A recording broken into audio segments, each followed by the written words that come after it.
Assalamualaikum warahmatullahi wabarakatuh. Selamat sore, salam sejahtera untuk kita semua. Salam, Om Swastiastu, Namo Buddhaya, salam kebajikan.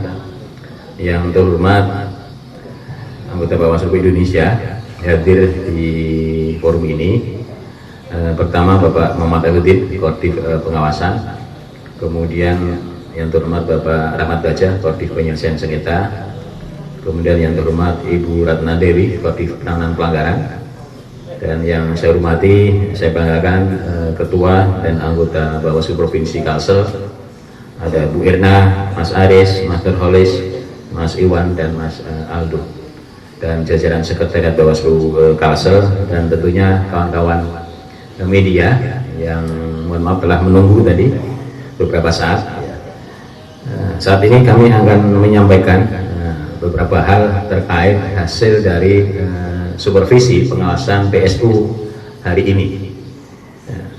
PSU ini dilakukan adalah atas dasar putusan Mahkamah Konstitusi, dan saya kira adalah PSU yang cukup besar karena ada di 3 kabupaten, kemudian ada di 827 TPS. Bahwa di dalam salah satu amar putusan Mahkamah Konstitusi adalah memerintahkan Bawaslu RI untuk melakukan supervisi atas pelaksanaan PSU yang dilakukan pada hari ini. Untuk itu, atas dasar itulah maka jadi Bawaslu RI turun juga bagian dari melaksanakan amar putusan Mahkamah Konstitusi. Sehingga kami Bawaslu RI melakukan supervisi atas pengawasan PSU pemilihan gubernur dan wakil gubernur Kalimantan Selatan tahun 2020 ini. Dan tentunya juga dilakukan pengawasan oleh Bawaslu Provinsi Kalsel dan Bawaslu Kabupaten Kota yang di daerah PSU, dan juga jajaran Panwaslu Kecamatan, pengawas desa kelurahan, dan pengawas TPS di masing-masing TPS.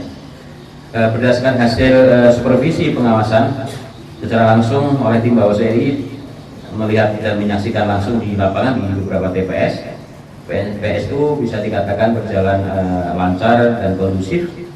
Gangguan keamanan dan intimidasi yang signifikan tidak terlihat.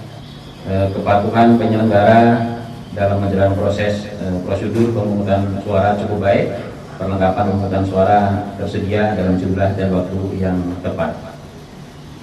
Saya kira ini disebabkan karena faktor kesiapan dari penyelenggara teknis KPU dan juga tentunya jajaran pengawas kami. Jajaran pengawas kami mulai dari provinsi, kabupaten, kecamatan, desa, dan pengawas TPS juga telah melakukan berbagai upaya-upaya pencegahan. Dan ini menunjukkan bahwa performa baik yang dilakukan oleh jajaran pengawas pemilihan yang ada di Kalsel ini. Jadi tentu kami menyampaikan ucapan terima kasih kepada kawan-kawan jajaran pengawas pemilihan yang pengawas pemilu dan pemilihan ini yang ada di Kalsel, mulai dari provinsi sampai pada pengawas TPS. Dan tentu kita nanti akan melakukan juga pengawasan-pengawasan berikutnya, rekapitulasi di tingkat PPK, kemudian di tingkat KPU Kabupaten Kota di 3 tadi, dan juga tentu akhirnya pada di provinsi. Meski demikian, ada beberapa catatan yang dapat kami sampaikan berdasarkan hasil temuan kami langsung dan juga informasi yang disampaikan kepada kami. Ada beberapa hal, antara lain pertama terkait aksesibilitas TPS. Masih terdapat TPS yang tidak akses bagi penyandang disabilitas. Bawaslu menemukan ada TPS didirikan di permukaan yang tidak rata, seperti di atas tanah berbatu, di atas permukaan bidang yang miring, dan TPS yang didirikan di permukaan dengan lantai dengan ketinggian berbeda. Pada beberapa TPS tersebut, Bawaslu mendapati terdapat pemilih penyandang disabilitas. Kemudian yang kedua, terkait dengan penggunaan hak pilih. Terdapat perbedaan penafsiran dan pemahaman penyelenggara pemilu, terutama kelompok penyelenggara pemungutan suara KPPS di lapangan mengenai syarat administrasi dalam menggunakan hak pilih, yaitu penggunaan KTP elektronik atau surat keterangan sebagai syarat memilih. Pengawas pemilihan memberikan saran perbaikan kepada pemilih yang tidak membawa KTP elektronik atau surat keterangan untuk kembali ke rumah dan memastikan membawa dokumen tersebut untuk memilih. Pengawas pemilihan juga memberikan saran perbaikan untuk tidak menggunakan hak pilih bagi penduduk yang tidak terdaftar dalam daftar pemilih. Yang ketiga adalah protokol kesehatan. Masih ditemukan adanya TPS yang tidak menegakkan protokol kesehatan, misalnya ada penumpukan pemilih di salah satu TPS, terdapat TPS yang tidak menyediakan bilik khusus bagi pemilih yang dengan suhu di atas 37,3. Ada juga TPS yang fasilitas cuci tangannya berada jauh dari pintu masuk TPS. Yang keempat adalah proses pemungutan suara. Terdapat pemilih yang memaksa mewakili keluarganya untuk memilih. Yang bersangkutan memegang C6, C pemberitahuan, formulir pemberitahuan anggota keluarganya dan meminta menggunakan hak pilihnya dengan disaksikan secara virtual oleh keluarganya tersebut. Terhadap hal itu, pengawas pemilihan menyarankan agar hak pilih tidak diberikan mengingat azas langsung dalam penyelenggaraan pemilihan. Itulah kawan-kawan media beberapa hal catatan kami atas hasil supervisi dan pengawasan PSU pada hari ini. Untuk selebihnya, saya minta kepada kawan-kawan Bawaslu Provinsi Kalsel untuk bisa juga menyampaikan barangkali ada catatan-catatan lain yang belum tercover di sini untuk bisa menyampaikannya. Dipersilakan pada pertama Bu Erna, ada tambahan. Nanti berurutan Mas Aris, Mas Nurholis, Mas Iwan, dan Mas Aldu. Kalau masih ada hal yang perlu disampaikan di forum konferensi hari ini.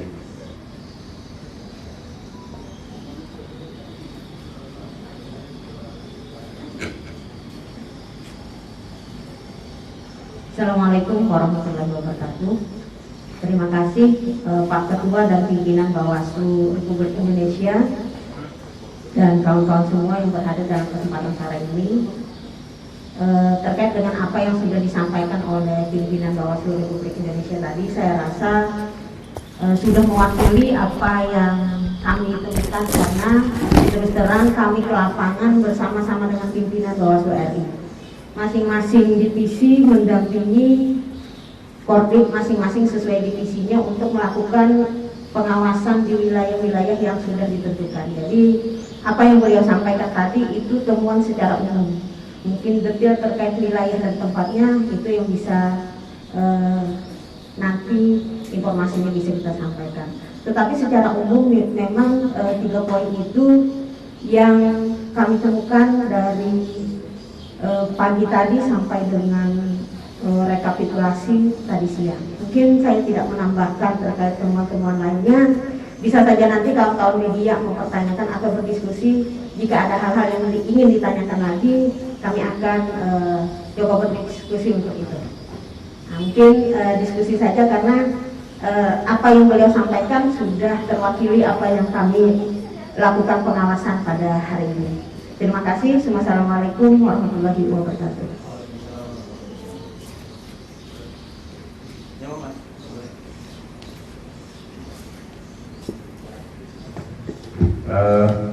Terima kasih yang saya hormati pimpinan Bawaslu Republik Indonesia, pimpinan Bawaslu Kalimantan Selatan, teman-teman media, bahwa hasil pantauan dari Bawaslu Provinsi, khususnya dari pemantauan kami yang ke lapangan, masih terdapat beberapa pemilih yang tidak menggunakan KTP oleh Bawaslu Panwas TPS, kemudian dikasih peringatan untuk segera mengambil KTP tersebut. Ini ada beberapa tempat hasil pemantauan kami, dan kemudian warga tersebut membawa C6 dan berikut dengan KTP-nya. Ini bentuk pencegahan yang kami lakukan sebagai bentuk preventif sehingga masyarakat bisa menggunakan hak memilih. Dijelaskan bahwa hak pilih itu diberikan hanya warga negara Indonesia yang memiliki hak pilih dalam DPT, dengan menunjukkan KTP elektronik dan surat keterangan. Samping itu pencegahan-pencegahan yang lain kita lakukan. Kita hari ini mengumpulkan semua form A yang kemudian hasil pengawasan akan dianalisa apakah akan terjadi rekomendasi ataupun tidak. Itu sekarang di Kabupaten Kota melakukan proses pendalaman terhadap kejadian-kejadian di masing-masing TPS. Saya pikir ini dari kami. Sekian. Assalamualaikum warahmatullahi wabarakatuh.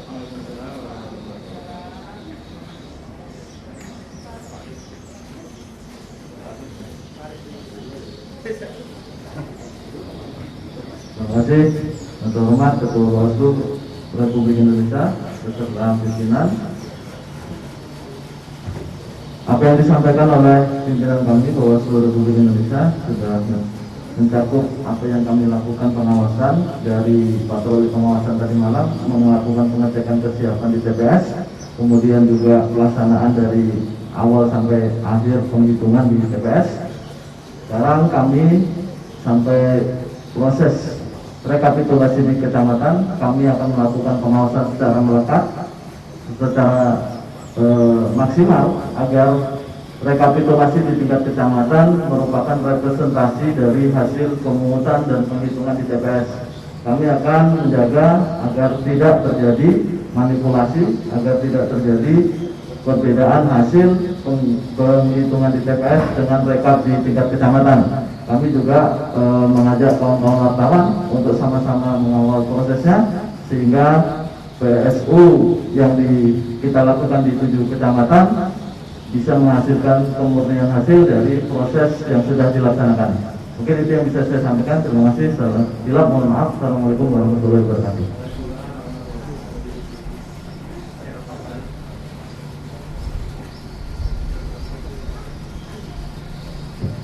Waalaikumsalam warahmatullahi wabarakatuh. Saudara sekalian yang kami hormati, pertama tadi kami mendapat tugas untuk melakukan monitoring di wilayah Banjarmasin Selatan dan tadi menyeberang ke daerah Alu-Alu di Kuin kecil.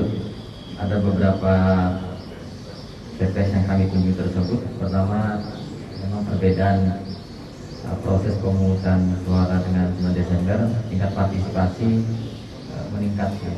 Ini di TPS yang kami lakukan monitoring. Dan betul ada perbedaan pandangan di tingkat TPS. Ada beberapa TPS yang kami kunjungi terkait dengan penyampaian hak pilih atau penggunaan hak pilih.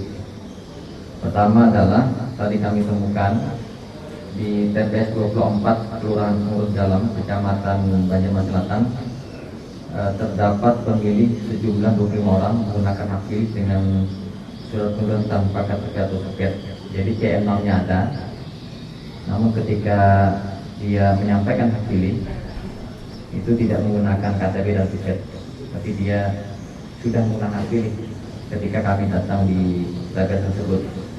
Sementara pengawas TPS sebenarnya sudah melakukan pelarangan, tapi karena ada perbedaan pandangan tadi, lalu kemudian yang 25 tadi sudah menyampaikan hak pilihnya. Yang kedua, terkait dengan DPTB, ini perlu saya sampaikan bahwa ada 3 kategori pemilih dalam pemilihan di Pemilihan Kepala Daerah ini. Pertama adalah DPT, yang kedua adalah data pemilih pindahan, yang ketiga adalah DPTB. Jadi tadi ada informasi dan kami juga melakukan monitoring di TPS 24 tersebut bahwa pengguna hak pilih pada 9 Desember yang DPTB ya, dia kembali kemudian menggunakan hak pilihnya ya pada 9 Juni, namun dia tidak mendapatkan C6, informasi dari yang bersangkutan. Tadi kami cross check ke TPS-nya bahwa sudah diverifikasi ya, terkait dengan kehadiran DPTB ketika 9 Desember. Tentu saja ya, apa yang telah dilakukan oleh KPPS ya, maupun pengawas TPS tentu saja mereka sendiri yang tadi menyelesaikan. Jadi mereka tidak terdaftar dalam DPTB, dalam DPT, tapi mereka pada tanggal 9 Desember itu menyampaikan hak pilih, lalu kemudian 9 Juli mereka menyampaikan hak pilihnya, namun tidak diundang. Namun tentu saja tadi kami cari daftar hadirnya, tapi kata TPS ini sudah diverifikasi. Tentu saja itu adalah merupakan bagian dari hak prerogatif penyelenggara di tingkat KPPS dan TPS. Kalau ada hal-hal yang berkenaan dengan aspek dugaan pelanggaran, tentu saja bisa menyampaikan laporan itu kepada pengawas terdekat. Dan semua hal berkenaan dengan temuan yang di tingkat TPS itu dicatat dalam proses kejadian khusus oleh penyelenggara pemilihan di tingkat TPS. Saya pikir itu yang dapat saya sampaikan tambahan saya. Terima kasih. Billahi taufiq wal hidayah. Wassalamualaikum warahmatullahi wabarakatuh.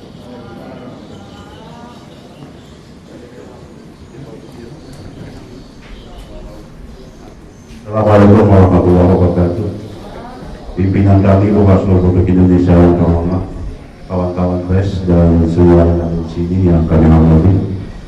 Secara umum dan khususan untuk Kecamatan Matraman dan Sabu Makmur, saya bersama-sama dengan Pak Habibudin, alhamdulillah di dua kecamatan ini pemilihan baik pada hari ini maupun sebelumnya itu berjalan dengan lancar, aman dan kondusif. Secara khususan kami menambahkan tentu saja terima kasih yang sebesar-besarnya kepada pimpinan kami Bawaslu Republik Indonesia yang sudah mendampingi kami, kepada teman-teman Bawaslu Kabupaten Kota, teman-teman Panwascam dan pengawas kelurahan desa serta pengawas TPS yang secara bersama untuk mensukseskan PSU ini, dan terkhususkan juga kepada Gakumdu Pusat ya yang mendampingi kami, dan kebetulan pada hari ini bersama-sama dengan saya dan Pak Habib juga mendampingi dan menyaksikan secara langsung bagaimana proses pelaksanaan PSU pada hari ini. Dan terima kasih juga kepada kawan-kawan pers yang sudah memberitakan ini ya sejak masa-masa PSU sampai hari ini, dan mudah-mudahan apa yang kita lakukan ini adalah dalam rangka mensukseskan PSU Pilgub Kalimantan Selatan. Demikian, terima kasih. Sekali lagi terima kasih kepada semuanya dan terima kasih atas perhatiannya. Wabillahi taufiq wal hidayah. Assalamualaikum warahmatullahi wabarakatuh.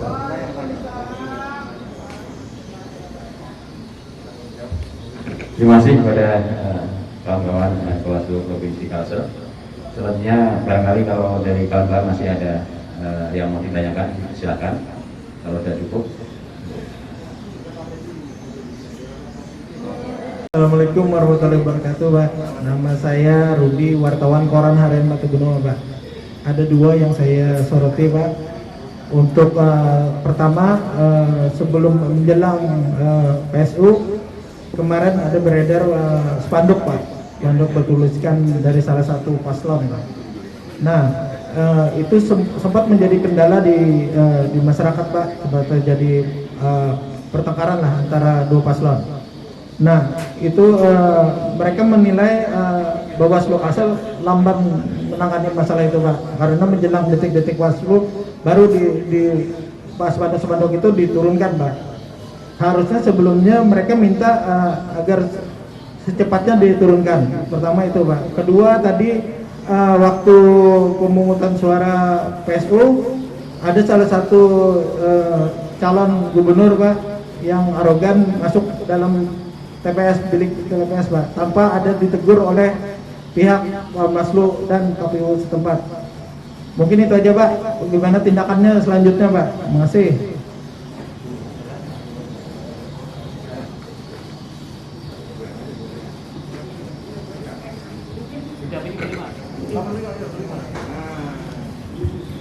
Ya, terima kasih izin menjawab pimpinan terkait dengan spanduk. Jadi memang koordinasi terkait dengan penurunan spanduk itu tidak bisa dalam waktu yang cepat, karena pertama terkait spanduk-spanduk yang ada, langkah kami adalah menginventarisir jenis-jenis spanduk.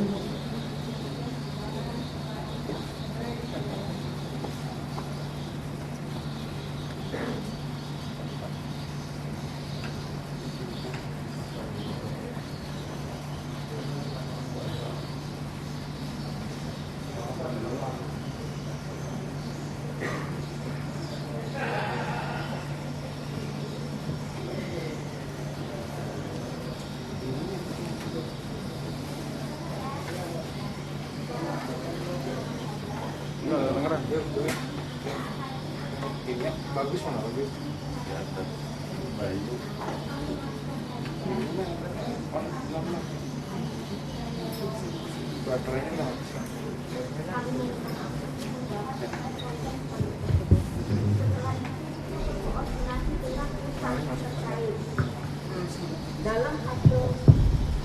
hasil koordinasi tersebut, maka kemarin itu kan kawan-kawan juga melihat bahwa setelah selesai kajian Bawaslu, lalu kita akan rekom ke KPU. Jika itu berdasarkan hasil kajian kita melanggar peraturan perundang-undangan. Berdasarkan rekom Bawaslu ke KPU itulah, KPU kemudian merekom kembali. Jadi menindaklanjuti rekom Bawaslu, KPU menindaklanjuti itu. Dan juga kami dan jajaran di bawah langsung berkoordinasi dengan instansi terkait untuk penurunannya. Jadi memang langkahnya tidak cepat. Walaupun kami cepat menindaklanjutinya, tetapi karena langkah yang panjang harus diambil supaya tidak salah langkah, maka perlu waktu untuk itu. Tetapi setidaknya langkah yang kami lakukan pada hari H, 3 hari sebelum hari H, spanduk alhamdulillah sudah beres. Tidak ada satupun spanduk yang tersisa terkait dengan apa yang dilarang menurut kajian yang dilakukan oleh Bawaslu. Nah, itu terkait spanduk. Yang kedua terkait dengan adanya calon yang masuk ke dalam TPS. Memang kita ketahui bahwa aturan pada saat hari H pemungutan suara yang ada dalam TPS itu adalah hanya penyelenggara, kemudian pengawas pemilu, dan juga saksi pasangan calon. Di luar dari itu tidak ada aturan apakah boleh ke dalam atau tidak. Jadi karena hanya itu aturannya, mestinya pada saat ada yang ingin masuk ke dalam itu ditegur. Kan di sana ada keamanan dari petugas KPPS yang 7 orang. Itu bisa menegur sekalian. Walaupun misalnya tanpa koordinasi dengan pengawas, karena dia tahu bahwa orang ini tidak berhak berada dalam TPS, dia harus menyampaikan ini di luar. Nah, lalu yang kedua, pengawas TPS bisa menyampaikan kepada KPPS ini tidak boleh berada di dalam misalnya, kalau itu mengganggu proses pelaksanaan pemungutan suara saat itu. Nah, jadi memang aturan dalam pemungutan suara yang boleh berada di TPS adalah penyelenggara KPPS, pengawas TPS, kemudian saksi, dan juga orang yang akan melakukan pencoblosan suara pada hari itu. Mungkin itu ada kawan-kawan yang ingin menambahkan, silakan.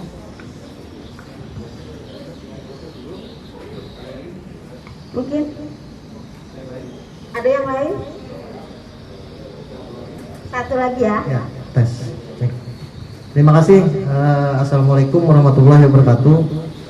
Nama saya Ocang dari Radar Banjarmasin. Tadi disampaikan Pak Abhan ada beberapa catatan, baik temuan, laporan dari Bawaslu sendiri. Lebih banyak disampaikan hal teknis nih, dari akses disabilitas, pengguna hak pilih, tapi ada sampai yang memaksakan pemilih diwakilkan secara virtual. Yang ingin saya sampaikan untuk meluruskan tudingan-tudingan selama ini kan, masifnya paslon, salah satu paslon itu kan politik uang. Nah, ada nggak politik uang laporan temuan dari hasil monitoring dan evaluasi hari ini yang sering mungkin disampaikan oleh salah satu paslon di beberapa kesempatan, baik di media sosial, ya macam-macam lah, terkait politik uang tersebut. Itu aja Bu. Terima kasih. Kalau bisa dijawab juga oleh Bawaslu RI soal politik uang ini bagaimana tadi, apakah melihat langsung juga temuan tersebut, apakah terjadi di lapangan. Terima kasih. Assalamualaikum warahmatullahi wabarakatuh. Waalaikumsalam warahmatullahi wabarakatuh. Terima kasih Mas Ocang, pertanyaan terkait dengan politik uang. Mungkin saya beri kesempatan kepada kawan-kawan saya untuk menjawab ini. Pak Majid. Iya, ada bentuk peran-peran Bawaslu dalam proses penanganan pelanggaran, pencegahan maupun dalam proses pengawasan. Pertama, kita melakukan proses pencegahan, di mana kemudian pencegahan tersebut kita membuat surat teguran, surat pemberitahuan baik kepada calon, pihak-pihak terkait untuk meminimalisir terhadap adanya money politik. Itu sudah kita sampaikan. Yang kedua, proses penanganan pelanggaran, mungkin ada laporan nanti Pak Asyari Ridani ada beberapa laporan tentang money politik. Pada saat kemudian kita melakukan proses penelusuran di patroli pengawasan, kita belum menemukan secara konkret terhadap adanya pemberian uang tersebut. Tetapi upaya Bawaslu dalam mencegah itu selama 5 hari berturut-turut ya Bu ya, Bawaslu mendekati hari hanya, kemudian keliling dari kampung ke kampung beserta jajarannya, ada kurang lebih 937 eksponen Bawaslu sampai ke tingkat itu melakukan keliling, dan itu sampai hasil pengawasan tidak ada ditemukannya terhadap pelaksanaan itu. Mungkin Pak Asyari dan tentang penanganan pelanggaran. Terima kasih. Terkait dengan money politik ya, kami sudah melakukan sifatnya pencegahan preventif H-7 tanggal 9 Juni untuk pencoblosan PSU. Jadi kami melakukan monitoring ke beberapa tempat ya, baik itu di daerah Tapin ya, Kabupaten Banjar dan daerah Banjarmasin, khususnya di Banjarmasin Selatan. Ada beberapa informasi yang kami dapatkan ya terkait dengan peristiwa dugaan money politik ya. Kami cek di tempat tersebut memang tidak ada ya money politik itu terjadi pada tempat yang diinformasikan. Ya tentu saja 1 kali 24 jam kami buka handphone ya. Saya sendiri kemarin waktu di Kabupaten Banjar ada informasi dari pengawas kecamatan, lalu kita tunggu sampai jam 2 jam 3 malam kita keliling ya patroli di kecamatan tersebut, tidak ditemukan. Tadi malam tidak ada informasi ya terkait dengan money politik. Kami 1 kali 24 jam menunggu di sekitar kecamatan dan pengawas desa maupun pengawas TPS, teman-teman yang menggunakan 30.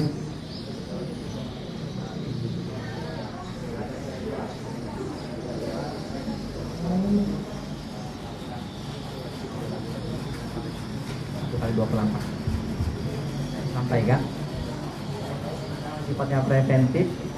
Jika kemudian informasi yang kami dapatkan itu ada peristiwa dugaan pelanggaran money politik, maka kemudian 1 kali 24 jam sebagaimana pasal disanksikan ya 187A kami akan rapatkan itu dalam pembahasan pertama di Sentra Gakumdu. Tapi sampai hari ini memang kami belum menemukan informasi terkait dengan pembagian baik itu uang maupun materi lainnya. Itu. Terima kasih. Ada lagi kawan-kawan ingin menambahkan? Ya mungkin itu, jadi memang ada yang sudah kami tangani, ada laporan bentuk dugaan money politik, tetapi dalam pembahasannya tidak terpenuhi unsur formil dan material. Selain itu juga kami tadi disampaikan kawan-kawan sudah melakukan pencegahan, upaya pencegahan dengan patroli pengawasan, upaya pencegahan dengan cara membuat surat himbauan, dan juga upaya pencegahan dengan cara melakukan forum warga. Kami mengajak warga masyarakat untuk bagaimana bersama-sama mencegah terjadinya money politik tersebut. Mungkin itu kawan-kawan, cukup ya. Demikian mungkin.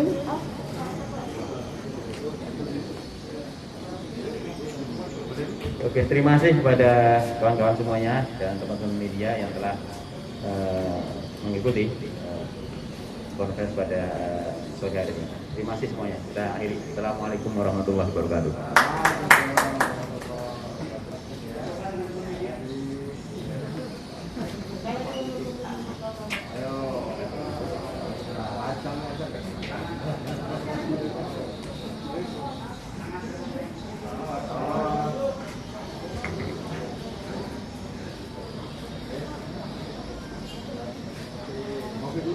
Masih ya,